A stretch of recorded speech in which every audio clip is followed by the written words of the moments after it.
Perkembangannya itu hari Jumat saya dipanggil sama saksi-saksi saya termasuk Isa Jega sama Ibu Tessa Mariska. Manggil ibu lagi gue. Ya Allah, Mbak Tessa. ya Allah. Nih, udah ada pemanggilan. Siap-siap. Jadi prosesnya nanti itu kan saya udah dipanggil nih. Setelah selesai, saya maunya kemarin sambil ngomong sama penyidik, saya sekalian sama saksi saya aja, biar jangan lama, biar cepat-cepat itu ulat bulu itu dikandangin. Mbak Tessa Mariska sama Isa Jega langsung saya bawa, biar langsung seharian kita selesai karena kita banyak juga kesibukan dah. Nah setelah dia dipanggil nanti mungkin saksi ahli, kalau memang unsurnya masuk, dipanggillah si kecoa itu. Namanya dipanggil Satria kebagusan. Kalau seberapa yakinnya saya memenjarakan dia itu nanti tergantung penyidik dan jaksa, Po. Yang penting saya menjalankan apa yang saya udah laporkan gitu. Dan Rizky Bilar mendukung sekali. Sebenarnya dari 2020 di bulan 2-an ya kalau nggak salah ya. Dari situ udah berkoar-koar mengenai si Rizky Bilar, di mana Rizky Bilar itu dikata-katain simpanan transgender lah, tante-tante lah, punya anak lah, dekat sama pengacara gondrong di Kalibata lah, kan seperti itu. Nah, di bulan itu juga saya sempat diminta sama media untuk klarifikasi masalah itu. Nah, jadi sebenarnya Satria ini kita tidak kenal siapa. Karena saya tinggal di Kalibata itu dari tahun 2014, saya tidak pernah menemukan sosok yang namanya Satria. Asal muasal konfliknya itu pas Rizky Bilar berantem sama Lesti. Nah, disitulah diungkit semua masalah Rizky Bilar. Disitulah diungkit semua masalah Rizky Bilar yang tidak nggak kenal dan nggak pernah saling ketemu. Gua jamin, dan kejadian itu pun dia tidak ada di situ. Karena kejadian itu cuman 2 menit doang. Gua tegur nih orang, lu ngapain ngomong-ngomongin si Bilar?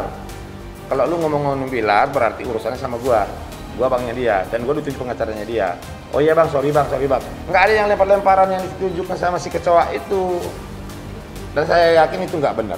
Karena tahun 2014 sampai tahun 2017 atau 16 ini tuh, gue kan sering ketemu. Dia kan circle-nya dia gue kenal semua nih. Ada Sky, Riza, Pak Haris ya, Haris. Nah, itu gue kenal semua. Jadi mereka itu kalau misalnya nggak ada kegiatan misalnya casting ataupun syuting, mereka itu kegiatannya positif. Positifnya apa? Olahraga, futsal. Gitu. Jadi kalau misalnya dibilang sama Satria itu saya jamin 1.000.000% kosong, hoax.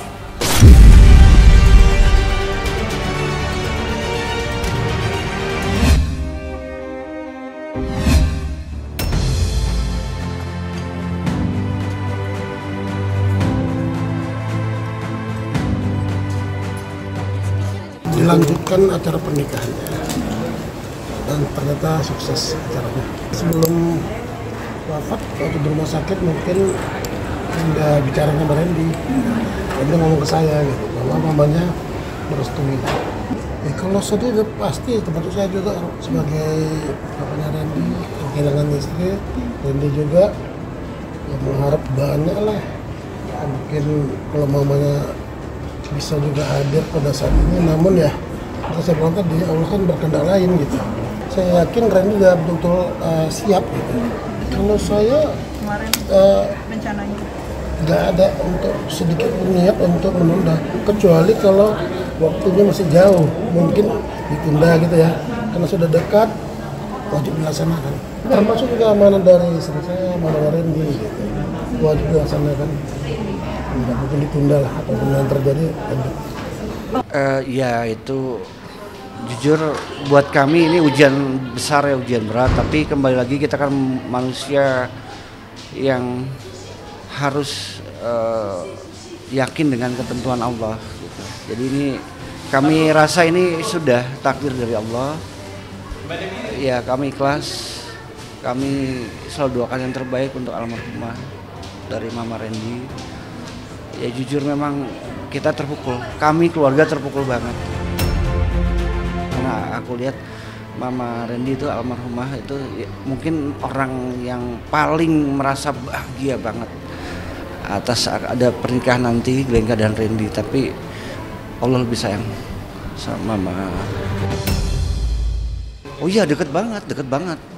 Ya dari semenjak lamaran ya dia itu lama, mungkin jauh sebelum lamaran dari Rendy nembak Glenka aja, terus diterima sama Glenka itu yang paling senengnya tuh ya mamanya almarhumah ini, Mama Rendy ini. Terus pas lamaran diterima lagi, tambah bahagia lagi. Terus pas lanjut ke jenjang mau pernikahan akad diterima lagi sama Glenka juga. Glenka nerima dengan sepenuh hati, itu tambah bahagia banget itu. Ya lagi-lagi Allah berkehendak lain. Ya kami hanya bisa pasrah ya dan memberikan doa yang terbaik aja. Doa saya semoga lanjut seperti apa yang diharapkan seorang suami istrinya sampai akhir.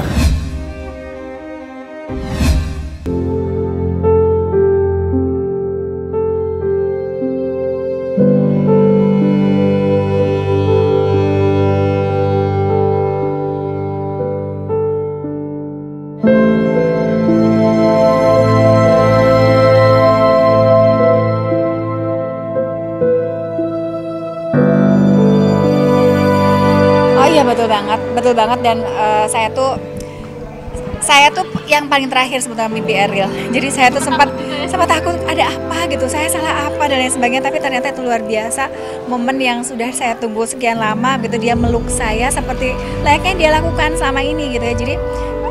Jadi lepaslah kerinduannya. Sekarang itu lebih kepada rindu saja. Jadi kalau seandainya kita berpikir bahwa Ariel ini kan sedang mekar-mekarnya ya. Dia ini di masa-masa yang dia begitu harum lah apa yang dia lakukan itu meskipun kita tidak tahu. Jadi kalau bunga itu lagi mekar, kalau dia kelamaan dia bakal layu gitu ya. Kalau dia belum mekar juga belum saatnya. Jadi ini adalah momen terbaik untuk Ariel. Jadi saya harus rela dan ikhlas karena Allah memberikan ganjaran yang terbaik untuk Ariel. Ariel pasti sangat bahagia dan pasti sudah tenang. Kami sebagai orang tua sudah sangat ikhlas, sudah sangat tenang, mengucapkan syukur alhamdulillah dimakamkan di tempat yang baik, melalui proses yang baik, didoakan dengan cara-cara yang baik. Ya. Semua dari kita akan pulang. Semua di kita punya jadwal terbang, departure time. Jadwalnya beda-beda. Tujuannya sama, tapi jadwal berangkatnya beda-beda. Oleh karena itu, siapa dari kita harus bersiap karena jadwal keberangkatan itu bukan kita yang tentukan. Hidup ini bukan tujuannya nanti di surga. Hidup ini hanya transit, numpang lewat atau perjalanan. Kalau perjalanan syaratnya dua, supaya tidak tersesat pakai Google Map, alias keimanan. Supaya kita tidak tersesat di dunia, pakailah keimanan, betul? Menghadapi takdir, bagaimana bersikap. Kedua, dalam perjalanan supaya tidak lapar dan siap nantinya di perjalanan sesungguhnya harus ada bekal. Nah, bekal kita itu adalah amal-amal. Mudah-mudahan adik-adik jangan bilang, oh Pak, saya masih muda, nanti aja kalau sudah mapan. Kebaikan tidak menunggu kemapanan. Ya, dengan senyum saja itu sudah sedekah yang luar biasa. Punya ilmu, sedekahkan ilmunya. Buat apa pinter kalau buat diri sendiri.